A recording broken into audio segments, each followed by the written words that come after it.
Welcome to Raudos Underground Trio. Once again, we have three different bands of three different styles and obviously three different parts of the world. Well, partly anyway, we have two Finnish bands and then one from Spain. However, this also came through a Finnish label, so a lot of Finnish connections this time. But this is merely a coincidence because these came all from the different parts or senders, and also one of them is very old, released from as far as 2010. Yes, it has been sent to me already years ago, and he has been waiting for its turn. So quickly, first we'll go to alphabetical order, and then I will put them in the worst to best order according to my own opinion. First one is here alphabetically, Crail, and this one is from Spain, playing black metal. The second one here is Solus, a rather new band from Finland. There are many bands with the given name, but this one is the Finnish name, and now it's an second album by this very hybrid metal genre. And then we have finally the oldest of the pile, Tormenticon. This is 2010 release, their only full album so far. Death metal is the name of the game.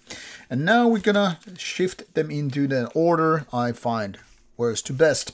First we'll go to Rauma, west coast city in Finland, and this one is their second album, The Diary of a Sleepwalker. Runs for almost an hour, is a CDR copy, kind of a classic promotional copy. No booklets, no photos, no information whatsoever, no lineup notes, nothing except the CD and, well, the case here, if you can call it that. So what is this band having a dream catcher on the cover and being very vague about the whole thing here? Well, this particular one is a band that used to be a solo project and later on ventured into becoming a full band. Now, this is the case with this particular album anyway, because the previous EP, MS Chaos, was still a solo release. And now coming out through Taboo Music, which I'm not really sure if it's the label's own thing, or I mean the band's own label, or is it a re-label? To be honest, I didn't do much background checking. I just noticed that all the releases by Taboo Music I've gotten for review are from this band. Anyhow, this is a weird combination of styles because it's partially death metal, it's partially gent, it's some kind of a progressive metal with progressive death metal elements as well, and then beyond. So it's a little bit of a mess, or to put it nicely, it's like a salad. But it's a salad that needs the dressing, which is obviously missing because this is not really that tasty. There's some parts which you probably go with your fork picking up. I like those olives and I like those pieces of cheese, but I'm not into that green stuff. Or vice versa. Doesn't matter which way you go with the weird analog here. The point here is, this is a little bit of a mess. It's almost like you have too many different ingredients and you don't know how to kill your darlings. So instead you put just everything right there and hope it works. From a musician point of view, I can imagine this actually is very nice to play because there's various ideas. There are different types of vocals. Some are, you know, almost like ballad line, clean singing. And then there are these parts where it's more death metal and all. So, as said, from a musician point of view, yeah, I guess it's very nice. You're not definitely playing twice the same idea, same riff or whatever, but just going with a bunch of different ideas.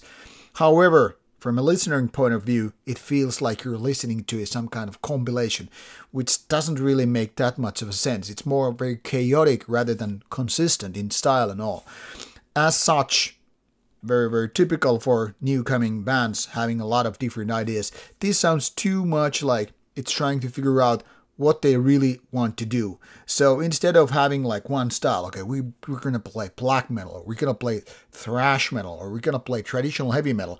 It's various ideas thrown into one pit and like, let's see whatever floats and let's pick up those pieces. A lot of these ideas don't really float that well. Some do, some don't. And as such, it's a little bit painful to listen to. It's not like it's bad, but it's very mediocre because of the given style. And of course, lack of really great production doesn't really help. So those who are looking for something new, maybe this does the trick, but for me, not so much. In the middle of this package we have Tormenticon with the debut album. As said, they only have one split release apart from this, as much I can tell. And this is a band that started already in 1995, so it took just mere 15 years to figure out, hey, we have a full album out. Guys are, that is, old school death metal heads from Finland and have been around for a lot, but this album came almost 15 years ago. So 30 years, one album and one split. Not too much. Now the good thing is, this is old school death metal, and if you like Bolt Thrower, I have good news. A lot of these ideas really sound like you're listening to some demo level Bolt Thrower. I'm saying demo level because Bolt Thrower is all the way good from the very beginning to the very end. And this is, well, not as good as Bolt Thrower, but there are lots of really, really nice old school death metal riffs which kind of remind me of Bolt Thrower. Now, what is the difference is that unlike the first Bolt Thrower, which was kind of a death grind, this doesn't have any grind. And from the second album and onward, well, this isn't as good in terms of songwriting.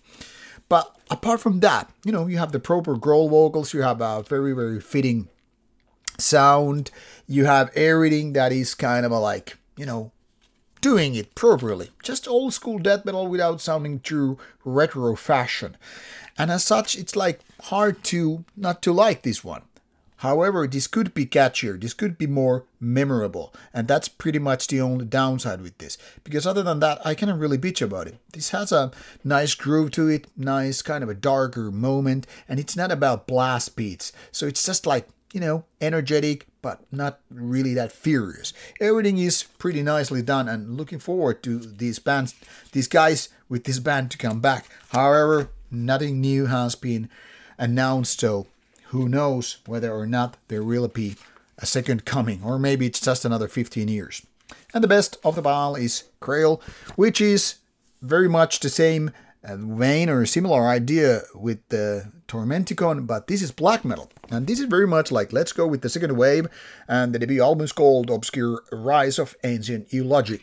The thing here is, these guys have more history in death metal bands rather than black metal, so it's almost like they're treading some new territory, but they're doing it well. Nothing here is outstanding, different, unique, etc. But then again, you don't really need that when your riffs are solid, production is supporting that, and then you have these screamy vocals which are very much fitting the game here. So a lot of these people in the band actually play in another set of bands, and as such, it's easy to showcase the talent, the skill here.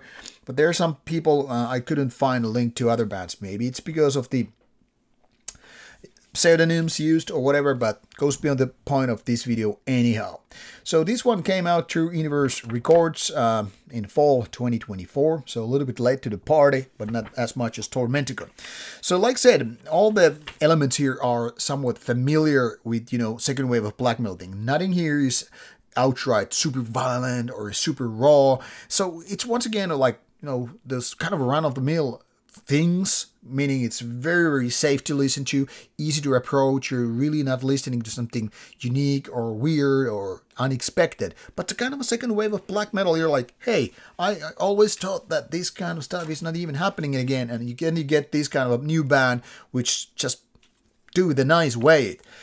So in my opinion, this is easily the best of the pile here for this particular episode. So like I said, nothing really is fundamentally different, nothing here is super catchy, but when you just put this album in your player and you start going with it, you're like, yeah, this is how I like my black metal to sound. Let's hope this is not one of those side projects which is very soon going to die because the other bands take more time. So let's hope that people will find about it, people will listen to it, and maybe we will see this band play live. So, like I said, nothing exactly outstanding and different, but the solid stuff that you're looking for in case you are already done the classic album so many times and you want something new, but still sounding like old. So, Krail is here, give it a chance, and it's interesting, it's from Spain. So, give it a go. All the links are provided in the description box regarding these bands. So there you go. Start listening, and I hope you like them. Off you go.